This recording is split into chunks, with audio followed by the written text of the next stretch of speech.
ह्या संबंधीची आज जी हायकोर्टाची ऑर्डर जाल्ली त्या प्रमाणे कोर्टान गव्हर्मेंटाक परमिशन दिला की ड्राफ्ट नोटिफिकेशन दिला ही जी डेट फिक्स करपाक रिओपनिंग स्कुलाची ते फायनल नोटिफिकेशन दिवन ही डेट गव्हर्मेंटान फिक्स करपाची आसा ती गव्हर्मेंट फिक्स करू शकता.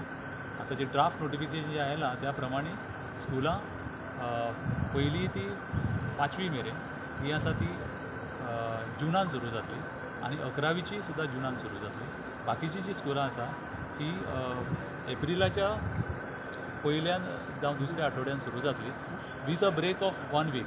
सो 2 टर्मा मदीं ऑर दोन एकाडेमीक इयर्सा मदीं 1 विकाचो फरक आसतलो.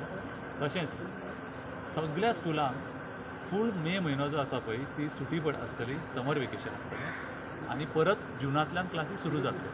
सो हें जें नोटिफिकेशन आसा तें 27 तारखे उपरांत सरकार केन्नाय इशू करूं शकता. कित्याक 27 तारीख मेरेन जो टायम आसा ऑब्जेक्शनां फायल करपाचो तो टायम एक्सपायर जाल्या उपरांत गव्हर्मेंट केन्ना हें नोटिफिकेशन इशू करूं शकता. Okay, thank you sir.